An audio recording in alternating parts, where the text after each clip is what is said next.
Praise the Lord everyone. खुदावन यीशु मसीह के नाम से मैं आप सबों को जिंदा खुदा की हुजूरी में वेलकम करता हूं।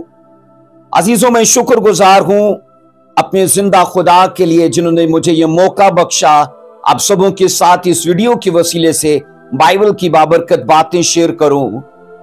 आइए आज हम अजीजों डिसाइपलशिप के 5वें हिस्से पर बात करेंगे। हमने अजीजों इसके ऑलरेडी 4 हिस्से रिकॉर्ड किए गए और इस स्टडी का यह आखिरी हिस्सा है। और इस आखिरी हिस्से में हम खास तौर पर शागिर्द की खूबियों पर बात करेंगे। अब अजीजों याद रखो, यह हकीकत रोज़े रोशन की तरह आया है कि इंसानी जिंदगी के हर शोबे में सिखाने और सीखने का अमल मौजूद रहता है। और अजीजों, बाइबल के मुताबिक ये अमल हर मुल्क कौम और हर अहले जुबान में मौजूद रहता है, सीखने और सिखाने का अमल। इसके बाद ये कहा जाता है कि सिखाने और सीखने के इस अमल में 3 अनासर पाए जाते हैं और ये तीनों अनासर स्टडी के मुताबिक नहायत अहम हैं। अब इनमें पहला अंसर क्या है?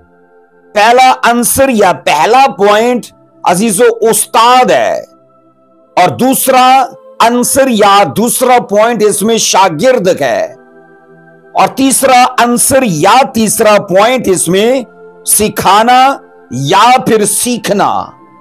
अब ये तीनों अनासर याद रखना सीखने और सिखाने के अमल के लिए नहायत जरूरी हैं।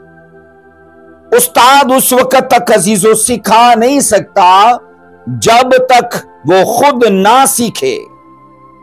अब जरूरी ये है कि उस्ताद के अंदर सीखने की सलाहियत मौजूद हो। अगर वो सीखने की सलाहियत रखता है तो तभी वो सिखाने की सलाहियत भी अच्छे से रख पाएगा।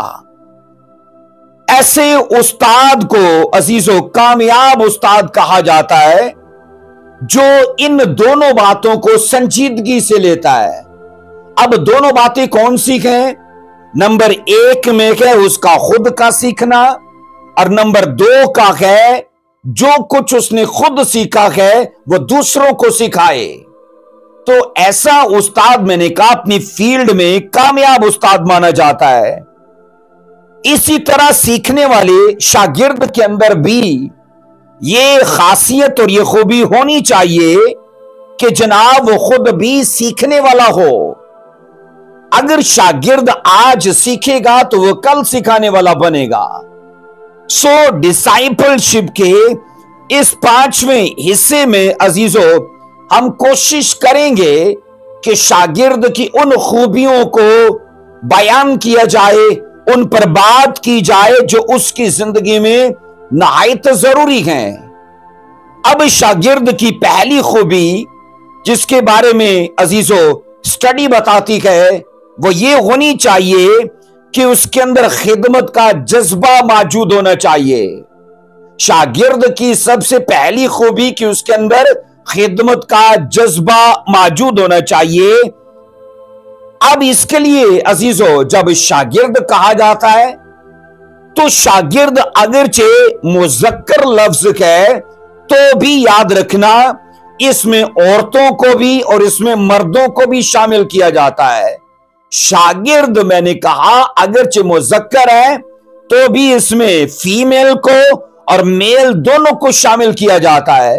अगर एक लड़की डिसाइपलशिप में होगी तो वो भी शागिर्दी कहलाएगी, अगर लड़का डिसाइपलशिप में होगा तो वो भी शागिर्द ही कहलाएगा। सो इनमें सबसे पहली खूबी वो ये है कि उनके अंदर खिदमत का जज्बा मौजूद हो, चाहे वो लड़की है चाहे वो लड़का है, पर उनके अंदर खिदमत का जज्बा मौजूद होना चाहिए। सो ऐसे जज्बे के बगैर अजीजों सीखना नामुमकिन है। अगर कोई इस जज्बे से कासिर है, खिदमत के जज्बे से महरूम है, तो दरअसल वो सीखने के उस अमल से महरूम है। इसलिए हमारी दुनिया में लोग अपने नाम, अपनी शोहरत अच्छा मुकाम, अच्छी हैसियत या जाती तरक्की और रोजगार हासिल करने के लिए सीखने या तालीम को पाने की कोशिश करते हैं। और अगरचे अजीजों ये सारी बातें नजरअंदाज नहीं की जा सकती क्योंकि ये लाजमी और जरूरी हैं, मगर ये बातें सीखने और सिखाने के अमल को महदूद कर देती हैं। ये सब बातें इंसानों को इनकी अपनी बेहतरी और तरक्की के लिए तहरीक देती हैं, अपनी जाती तरक्की के लिए, अपनी बेहतरी के लिए तहरीक देती हैं, जबकि हमें इल्म के हसूल के लिए हमेशा सीखना चाहिए। मैंने कहा जबकि हमें इल्म के हसूल के लिए हमेशा हमेशा सीखने की कोशिश में रहना चाहिए। और अजीजों, कहा यह जाता है कि इस ख्याल और इस जज्बे से सीखें कि हमें दूसरों को सिखाना है, हमें दूसरों को तरक्की में, दूसरों को कामयाबी में लाना है। अजीजों, बाइबल के मुताबिक जब भी मसीह ने अपने शागिर्दों को तालीम दी तो अजीजों शागिर्दों ने मसीह के पास आकर मुकाम और हैसियत की बात भी की। तो मसीह ने उनको यह बात सिखाने की कोशिश की कि खिदमत करना हैसियत के हसूल के लिए लाजिम है। अल मसीह ने उनको अपना एक नमूना दिया, क्योंकि शागिर्द हमेशा बहस करते थे हम में से बड़ा कौन है, वो पोजीशन के लिए, वो हैसियत के लिए बात करते थे। और मसीह ने उनको हसूल, एक प्रिंसिपल सिखाया, एक रूल उन्हें सिखाया। यूहन्ना 13:3 में लिखा है, अगर आप पढ़ो यूहन्ना 13:3 में, यीशु ने यह जानकर कि बाप ने सब चीजें मेरे हाथ में कर दी हैं और मैं खुदा के पास से आया हूं, खुदा ही के पास से जाता हूं। 4 आयत, दस्तरखान से उठकर कपड़े उतारे और रुमाल लेकर अपनी कमर में बांधा। 5वीं आयत, इसके बाद बर्तन में पानी डालकर शागिर्दों के पांव धोने और जो रुमाल कमर में बांधा था उससे पहुंचने शुरू किए। 12वीं आयत कहती है, पर जब वो उनके पांव धो चुका और अपने कपड़े पहनकर बैठ गया तो उनसे कहा, क्या तुम जानते हो कि मैंने तुम्हारे साथ क्या किया?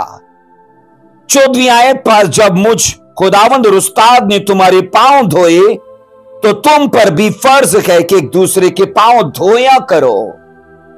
15वीं आयत कहती है, क्योंकि मैंने तुमको एक नमूना दिखाया है कि जैसा मैंने तुम्हारे साथ किया तुम भी किया करो। अजीजों, पांव धोना दरअसल खिदमत का निशान है।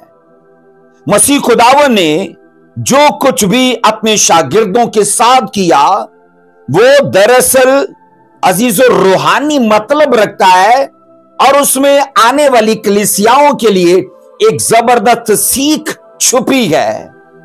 उनके लिए सीखने का अमल उसके अंदर पिन्हा है। और बाइबल ये कहती है कि जिस तरह मसीह ने अपने शागिर्दों की खिदमत की पांव धोकर, तो इससे अखज ये किया जाता है कि आने वाली कलीसियाओं में भी इस अमल को दोहराया जाए और वो सभी एक दूसरे की खिदमत करें, वो सभी एक दूसरे के खादिम बने। सो मसीह खुदावन ने अपने शागिर्दों के पांव धोकर इस नमूने से यह साबित कर दिया कि खुदा की बादशाही में सबसे ऊंचा रुतबा खादिम का है। और इसलिए मैंने कहा, जब पहली खूबी की बात की जाती है कि शागिर्द के अंदर खिदमत का जज्बा होना चाहिए, तो यीशु मसीह ने बहैसियत उस्ताद अपने शागिर्दों के पांव धोकर यह नमूना दिया है कि तुम्हें सब के बीच में बतौर खादिम होना है। तो अगर आप डिसाइपलशिप को अख्तियार कर चुके हो तो आपके लिए सबसे पहली खूबी आपके अंदर होना यह जरूरी है कि आपके अंदर खिदमत का जज्बा मौजूद होना चाहिए। इसके बाद अजीजों, नंबर 2 की जो खूबी है एक शागिर्द के अंदर, उसे इस तरह से देखा जाता है कि उसके अंदर सुनने का एहसास होना चाहिए, यानी कि वो हमेशा सुनने के लिए तैयार रहे। सो दूसरी खूबी यह है कि सीखने वाला शागिर्द हमेशा सुनने के लिए तैयार रहे। अल मसीह के शागिर्द बहुत ज़हीन, होशियार और फहम रखते थे। जब पतरस और यूहन्ना और याकूब पहाड़ पर मसीह के साथ थे तो उनको बड़ा खूबसूरत ये ख्याल सूझा कि हम 3 डेरे बनाएं, एक एलिया के लिए, एक मूसा के लिए और एक मसीह के लिए। और ये सब कुछ मैंने कहा उनने अपनी जहानत से ये चीजें प्लान की हैं। वो दरअसल इस खूबसूरत मंजर से बाहर नहीं निकलना चाहते। और जब आप यहां मत्ती 17:5 में पढ़ते हो, मत्ती 17:5 में लिखा है, वो ये कह ही रहा था कि देखो एक नूरानी बादल ने उन पर साया कर लिया और उस बादल में से आवाज आई कि ये मेरा प्यारा बेटा है जिससे मैं खुश हूं, इसकी सुनो। अब शागिर्दों को आवाज आई। आवाज क्या बता रही है कि तुम इसकी सुनो। अब अजीजों, मसीह खुदावन की बातें हातमी और सन्नद और अजीम सच्चाई हैं, इसलिए उसके पैरोकारों में अजीजों इस बात की जुस्तजू होनी चाहिए कि जो कुछ वो सुने वो सब मसीह की बातें सुने। जो कुछ उनके कानों के जरिए अंदर जाए वो सब यीशु मसीह का नॉलेज होना चाहिए। सो लूका 10:39 में लिखा है, लूका 10:39 में पढ़ेंगे, उसकी 41 में, फिर उसकी 42 में, 39 में से शुरू करूंगा, 39 से। और मरियम नाम उसकी एक बहन थी, वो यीशु के पांव के पास बैठकर उसका कलाम सुन रही थी। 40 आयत। लेकिन मर्था खिदमत करते करते घबरा गई, बस उसके पास आकर कहने लगी, ऐ खुदावन, क्या तुझे ख्याल नहीं कि मेरी बहन ने खिदमत करने को मुझे अकेला छोड़ दिया है? बस उसे फरमा कि मेरी मदद करे। 41 आयत कहती है, खुदावन ने जवाब में उससे कहा, मर्था मर्था, तू बहुत सी चीजों की फिक्र तरद्दद में है। 42 आयत। लेकिन एक चीज जरूर है, मरियम ने वो अच्छा हिस्सा चुन लिया है जो उससे छीना ना जाएगा। खुदावन खुदा मोहब्बत, अकीदत और खिदमत की रूह की कदर करता है, याद रखिए। तो भी इसके साथ साथ सुनने वाली रूह का शामिल होना जरूरी है। और सुनने वाली रूह जो है वो अकीदत और खिदमत के ऊपर सोने के ऊपर सुहागे के जैसा काम करती है। मरियम ने अजीजों अच्छा हिस्सा इस तरह से चुन लिया था कि वो दुनिया की फिक्रों और उनकी तरद्दद में नहीं थी, बल्कि वो मसीह के पास बैठकर मसीह की तालीम को सुन रही थी। अब इसके अलावा याकूब रसूल, जो खुदावन यीशु मसीह का भाई था, उसने भी अजीजों, अगरचे वो इब्तदाई कलीसिया का रहनुमा भी था, उसने एक खत में सुनने की अहमियत को बयान किया है और सुनने के अजीजों इस खास काम पर जोर दिया है। आओ पढ़ो जरा याकूब पहला बाब, उसकी 19 आयत को पढ़ेंगे। लिखा है, ऐ मेरे प्यारे भाइयों, ये बात तुम जानते हो, बस हर आदमी सुनने में तेज और बोलने में धीरा और कहर में धीमा हो। हमें सुनने में तेज होना चाहिए, ये याकूब रसूल ने बयान किया। ये सुनो, ये एक गैर मामूली हुक्म है और इसमें थोड़ा मिजाज भी पाया जाता है। इसका मतलब यह है कि हमें खुदा के कलाम और उसकी नेक सलाह और तंबीह को सुनने के लिए हमेशा तैयार रहना चाहिए। हमें पाक रूह से सीखने के काबिल होना चाहिए। अजीजों, याद रखना, हमें अपने जज्बात पर काबू रखना चाहिए और ज्यादा से ज्यादा अपने आप को सुनने पर आमादा करना चाहिए, क्योंकि जो आज अच्छे से सीखता है वो कल अच्छे से सिखा पाएगा, और आज जो अच्छे से सुनता है कल उसको भी अच्छे से सुनने वाले लोग दिए जाएंगे। एक शागिर्द के लिए 3 जरूरी बातें हैं। नंबर 1 में उसे खुदा के कलाम को सुनने के लिए हमेशा तैयार रहना चाहिए। नंबर 2 में उसे हमेशा खुदा के कलाम पर गौर करते रहना चाहिए। और नंबर 3 में उसे खुदा के कलाम में से सीखने के लिए हमेशा मैंने कहा मुस्तहिद रहना चाहिए। अजीजों, सुनना खुदा के नजदीक नहायत अहमियत रखता है, इसलिए खुदा ने हमें बोलने के लिए एक जुबान दी है और सुनने के लिए हमें उसने 2 कान दिए गए। बाइबल के मुताबिक यही बात एली काहिन ने सैमुएल को सिखाई थी, जब सैमुएल नबी अभी छोटा बच्चा था और खुदा ने उसे पुकारा था, तो यही बात एली काहिन ने सैमुएल को सिखाई थी कि अब अगर तुझे आवाज आए तो कहना खुदावन फरमा, क्योंकि तेरा बंदा सुनता है। और सुनने वाला कल इज़राइल का एक अजीम प्रॉफिट, अजीम काजी और मैंने कहा अजीम हुक्मरान और अजीम एक नजीर ठहरा। अजीजों, बाइबल के मुताबिक शागिर्द के अंदर तीसरी खूबी वो ये है कि उसके अंदर बड़े कामों के लिए ईमान होना चाहिए। उसके अंदर मैंने कहा चमत्कार करने के लिए, हीलिंग करने के लिए, डिलीवरेंस करने के लिए और उसे मेरिकल्स करने के लिए अजीजों स्पेशल उसके अंदर एक फेथ होना चाहिए। तो शागिर्द के अंदर तीसरी खूबी क्या है? मैंने कहा उसके अंदर ईमान होना चाहिए, जिंदा ईमान। मसीह खुदावन के शागिर्दों में ईमान का होना भी लाजमी है। वो इसके बगैर ना तो शागिर्द हैं और ना ही इसके बगैर वो बड़े बड़े काम करने वाले हैं।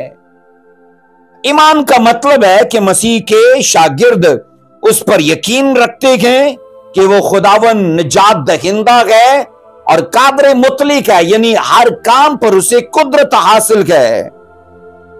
शागिर्दों का ईमान भी होना चाहिए कि मसीह उन्हें खुदा की बादशाही में दाखिल भी करेगा।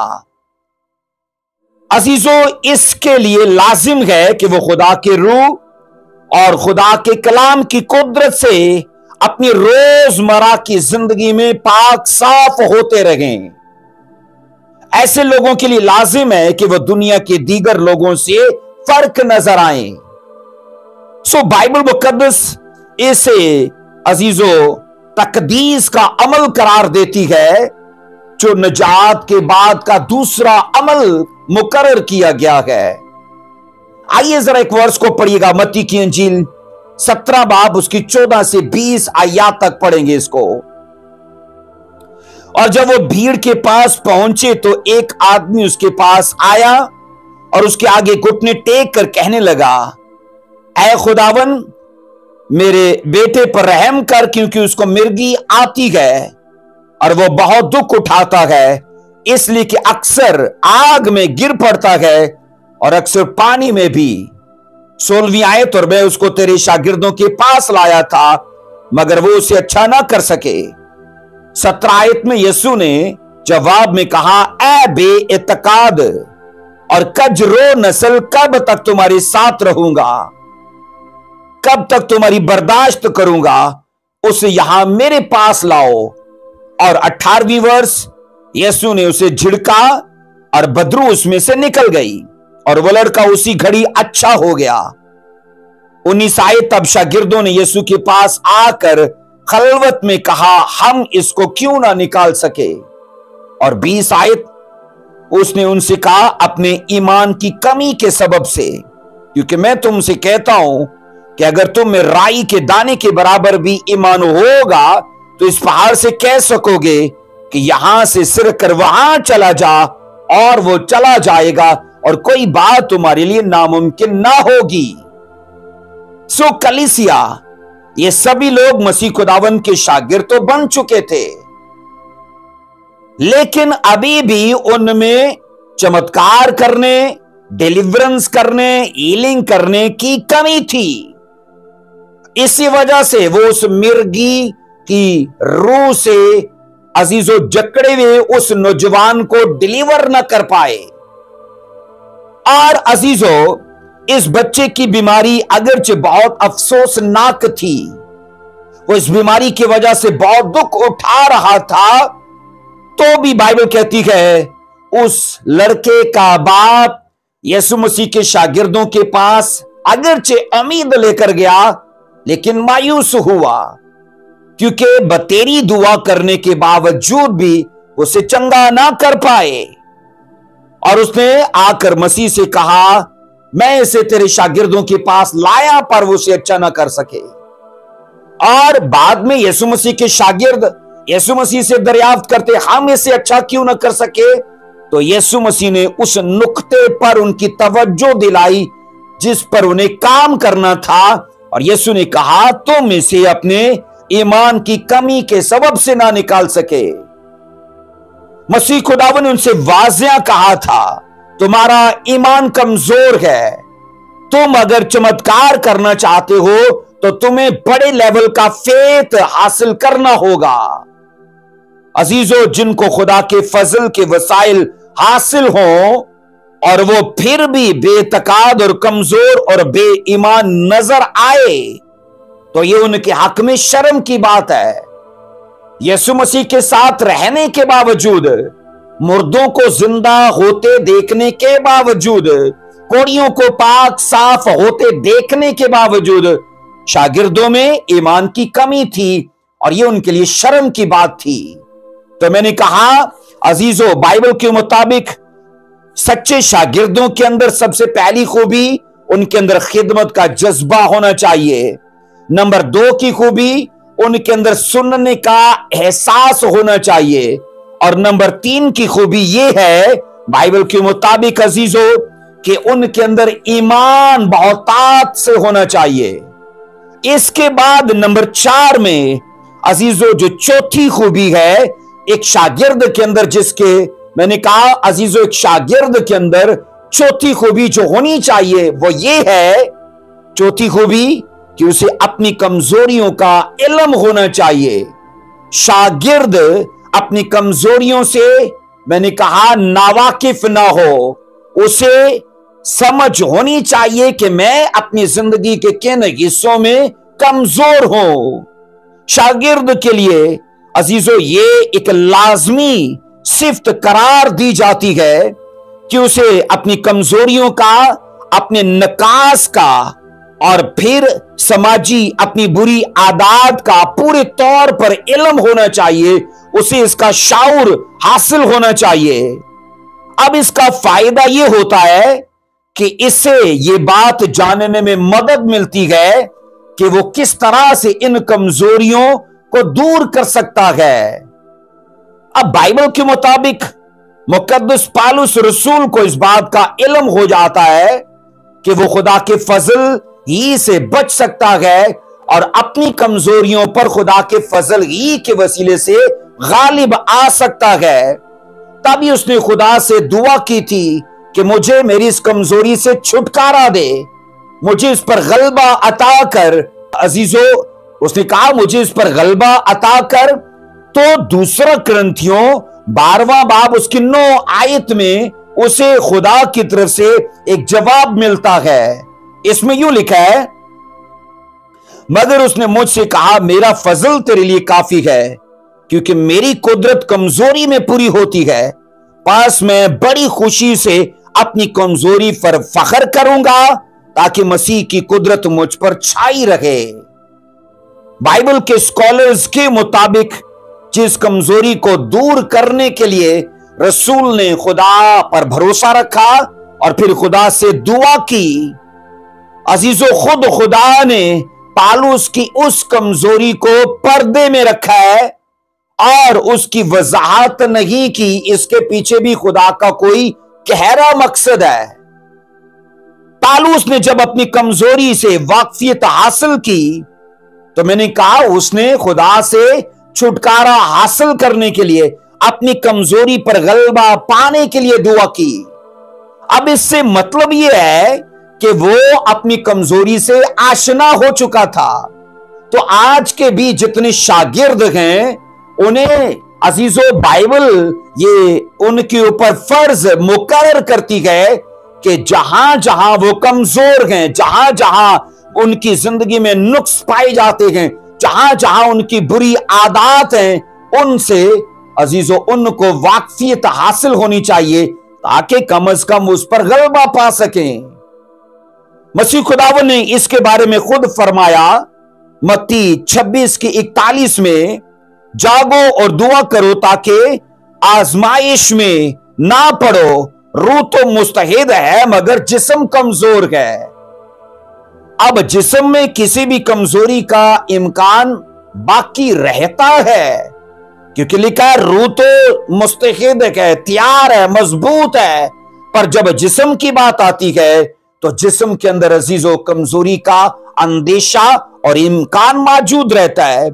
इसलिए शागिर्द को अपनी कमजोरी से वाकिफ भी होना चाहिए और उससे रिहाई पाने के लिए उसका भरोसा भी खुदा पर होना चाहिए।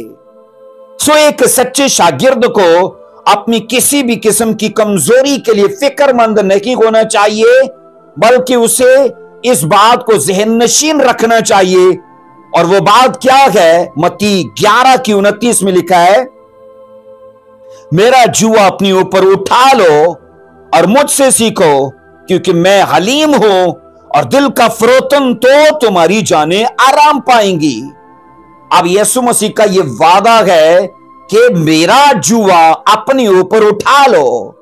यीशु मसीह का जुआ याद रखना खिदमत का जुआ है और यीशु ने साफ कहा इससे तुम्हारी जानें आराम पाएंगी।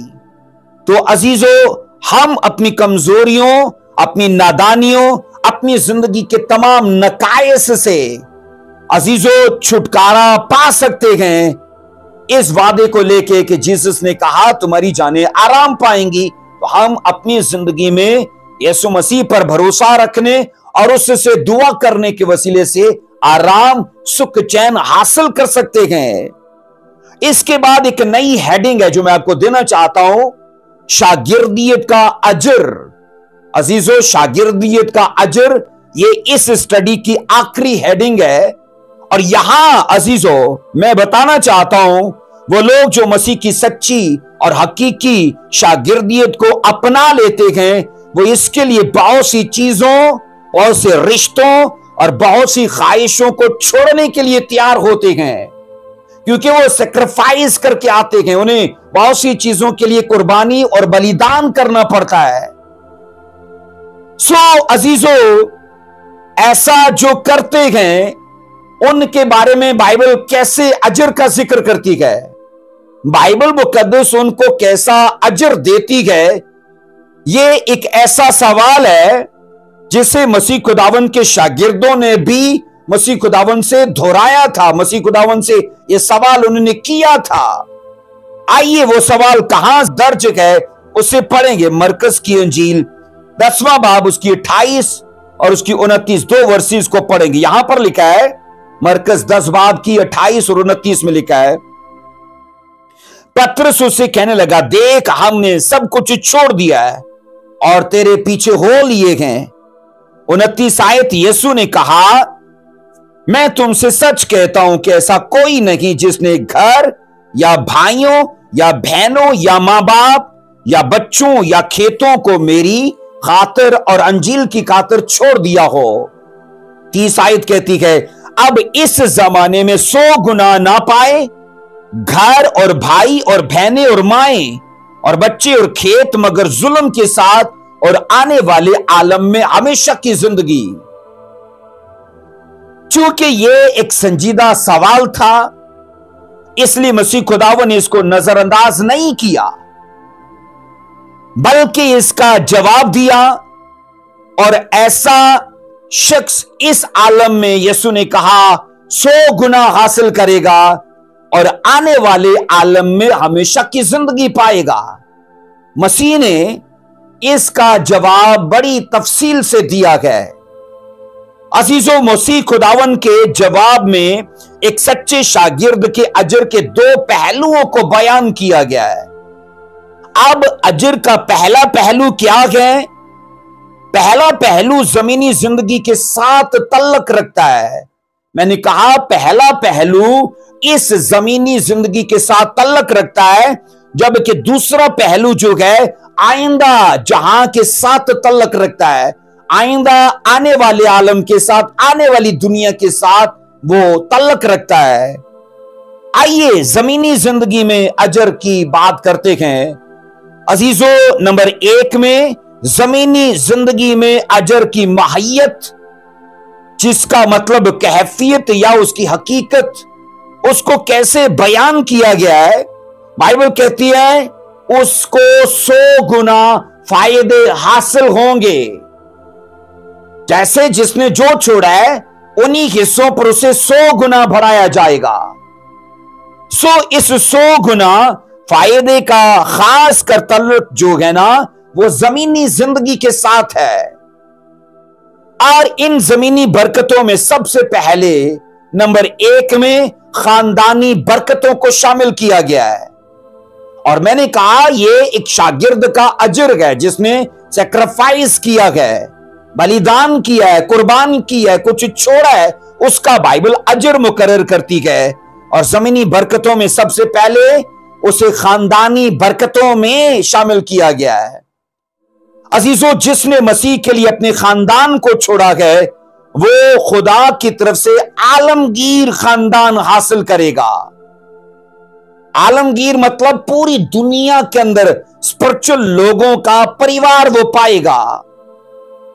अब अजीजों, जिन्होंने मसीह के लिए छोटे खानदान को छोड़ा है, मसीह ने उनको ऐसा खानदान अता कर दिया है जिसकी ना तो कोई जुग्राफियाई हदूद है, ना ही इसमें नस्ली कैद है, और ना ही इस खानदान में जिनसी और तबकाती उम्र के फराइक हैं, और ना ही रंगो नस्ल, सकाफत, मजहब को ना ही इसमें खातर में रखा जाता है।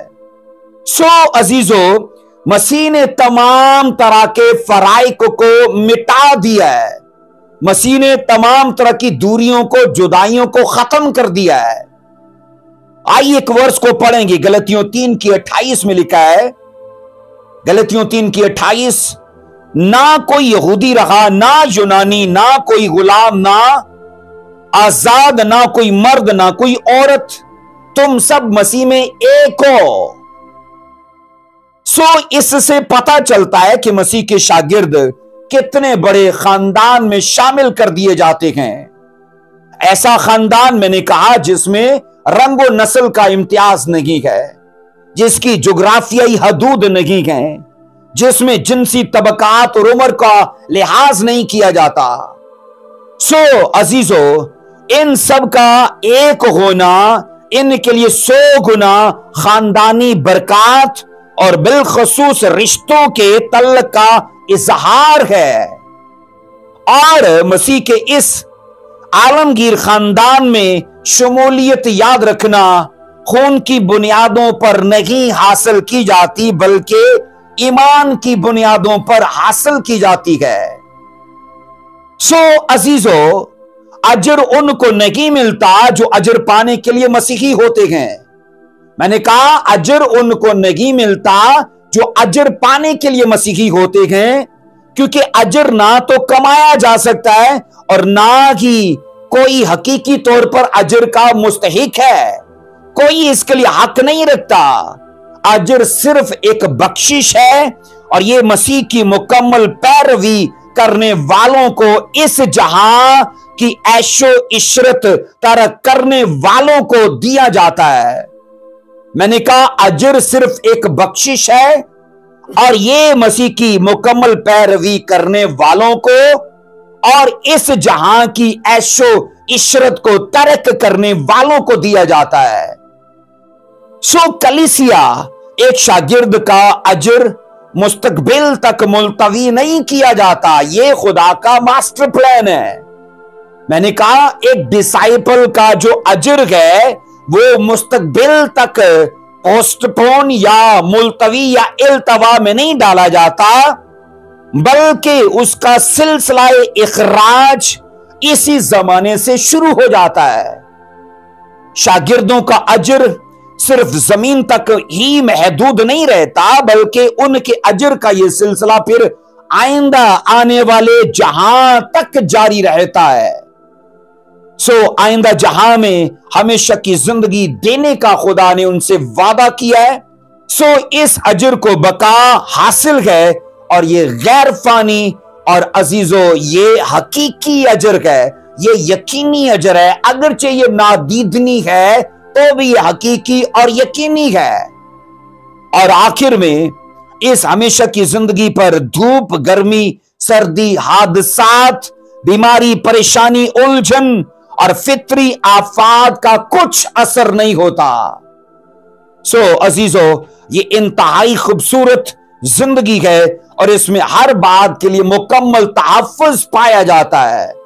तो ये एक मैंने कहा यीशु मसीह की तरफ से हकीकी शागिर्दों के लिए अजर है, वो जमीन पर भी 100 गुना पाएंगे और इसके अलावा आने वाली दुनिया में वो हमेशा की जिंदगी, ऐसी जिसे यूनानी बाइबल ज़ोए लाइफ कहती है, ऐसी जिंदगी जो अटर्नल लाइफ है, ऐसी जिंदगी जो एंडलेस है, जो कभी खत्म नहीं होगी। मैं आपको दावत देना चाहता हूं, शागिर्दियत को जरूर अख्तियार कीजिए ताकि आप यहां भी 100 गुना अजर पाइए और आने वाली जिंदगी में भी हमेशा की जिंदगी पाइए। खुदावन यीशु मसीह इस स्टडी के वसीले से आपको बरकत दे। अजीजों, आज डिसाइपलशिप के इस 5वें पार्ट के अंदर हम डिसाइपलशिप की सारी स्टडी को सीख चुके हैं और मैं ईमान रखता हूं आप जिन्होंने 4 पार्ट्स इसके सुने हैं और उनको समझा है, यकीनन ये 5वां हिस्सा भी आपको नॉलेज में, आपको फेथ में बढ़ाएगा और हकीकी शागिर्दियत को अख्तियार करने के लिए आपको फजल अता करेगा। God bless you. जय मसीह की। आमीन।